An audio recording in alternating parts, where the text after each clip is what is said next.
Manipur Muslim Parja Miyam da Lilong Haoreibi College Student Union ki maikaidagi salango loinana karigumba wafam amtang thamjage madudi ngasi ngarang tongan ba social media group singda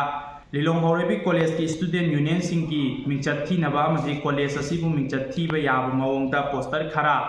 thagalakpa asi yamna laibak thibani Hairiba poster asi aikoi union ki maikaidagi thadokhiba laite